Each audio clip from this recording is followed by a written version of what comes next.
दोस्तों, आज हम बात करेंगे सोच की। हम जीवन में कैसा सोचते हैं, उसका हमारे जीवन में क्या प्रभाव पड़ता है। अच्छी सोच मनुष्य को तरक्की के रास्ते पर ले जाती है। अच्छी सोच हमारी सेहत को ठीक रखती है, हमारे आसपास के माहौल को ठीक रखती है। इसलिए हमें हमेशा सही सोचना चाहिए, अच्छा सोचना चाहिए, दूसरों के बारे में सोचना चाहिए। मैं आज आपको एक कहानी सुनाता हूँ श्री कृष्ण जी की। उनके साथ अर्जुन थे। तो वो एक बार कहीं जा रहे थे, तो रास्ते में उन्हें एक भिखारी मिला जिसकी हालत दयनीय थी। वो भिक्षा मांग कर खा रहा था। अर्जुन को उस पर तरस आया, तो अर्जुन ने उसे सोने की मोहरों की एक पोटली दे दी। वो शख्स वो पोटली पाके बहुत खुश हुआ और एकदम से वहां से वो चला गया। कुछ दिन के पश्चात श्री अर्जुन देखते हैं कि वही शख्स फिर से भीख मांग रहा है। तो उन्हें बहुत ही आश्चर्य हुआ। उन्होंने उससे पूछा, जब मैंने तुझे इतनी बड़ी मोहरें दी थी जिससे तुम अपना भविष्य संवार सकते थे, तो तुम फिर से क्यों भीख मांग रहे हो? तो वो शख्स कहने लगा, जब आपने मुझे सोने की मोहरें दी तो मैं बहुत खुश था, लेकिन रास्ते में किसी ने मुझसे ये लूट लिया। अब मेरे पास और कोई साधन नहीं है, इसलिए मैं भीख मांगकर ही गुजारा करता हूं। अर्जुन को उस पर फिर दया आई, तो उन्होंने उसे एक हीरा दिया और कहा, इसे संभाल कर घर ले जाओ। वो शख्स उसने हीरा लिया, कपड़ों के अंदर डाला और घर की तरफ चल पड़ा। रास्ते में यही सोचता कि मुझे कितना धन मिलेगा और इससे मैं क्या क्या करूंगा, घर बनाऊंगा, व्यापार शुरू करूंगा। यह सोचते सोचते वो घर तक पहुंच गया। घर पहुंचकर वो इतना थक चुका था कि उसे एकदम से नींद आ गई और वो सो गया। सोने से पहले उसने उस हीरे को एक पुराने घड़े में डाल दिया ताकि किसी की नजर उस पर ना पड़ सके। जब उसकी बीवी पानी लेने के लिए गई तो रास्ते में उसका नया घड़ा टूट गया। तो उसे याद आया कि घर में एक पुराना घड़ा भी है। वो वापस आई, उसने उस पुराने घड़े को उठाया और नदी की तरफ पानी लेने के लिए चल पड़ी। जब उसने घड़ा पानी में डाला, उल्टा किया पानी भरने के लिए, तो वो हीरा घड़े से निकलकर पानी में गिर गया। जब ये बात उसने आकर अपने पति को बताई तो वो बहुत ही हैरान हुआ और मन ही मन सोचने लगा कि मुझे भिखारियों का जीवन ही मिलेगा, मैं जीवन भर भिखारी ही रहूंगा। उसने फिर से भिक्षा मांगने का काम शुरू कर दिया। फिर जब कुछ दिन के बाद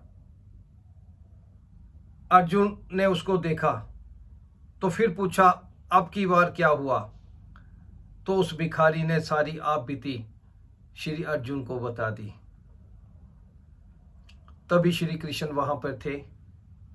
वो आगे आए, उन्होंने 2 पैसे उस भिखारी के हाथ में दे दिए और उसे जाने के लिए कह दिया। जब भिखारी चला गया तो श्री अर्जुन ने श्री कृष्ण जी से कहा,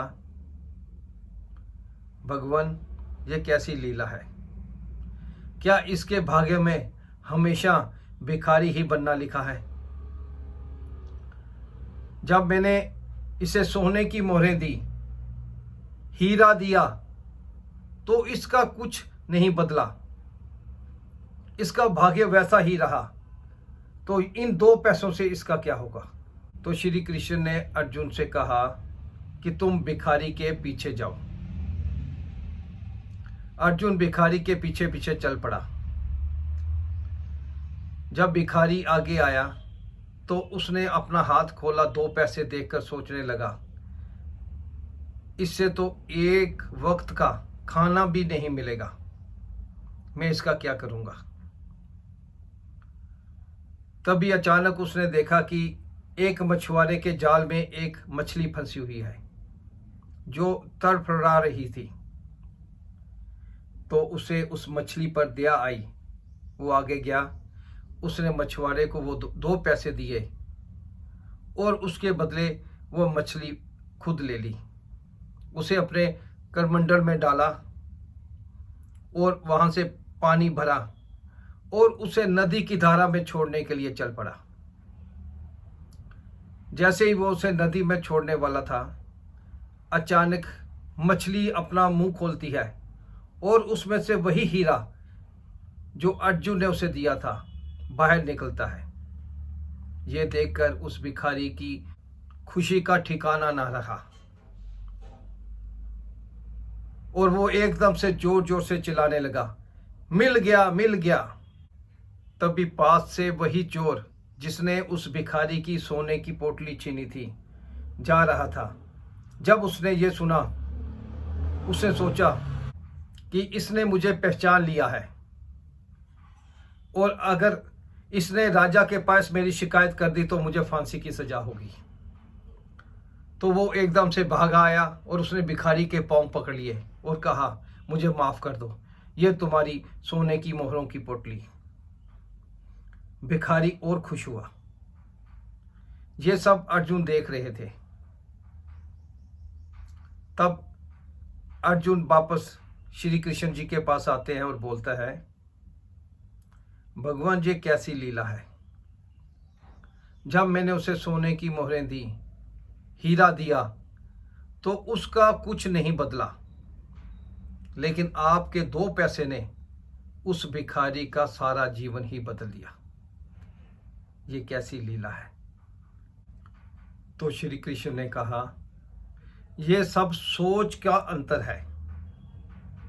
जब तुमने उसे स्वर्ण मुद्राएं दी, जब तुमने उसे हीरा दिया, तो वो सिर्फ अपने विषय में ही सोचता रहा कि मैं अमीर हो गया हूं, मैं बड़ा घर बनाऊंगा, बड़ा व्यापार करूंगा, घर में नौकर होंगे।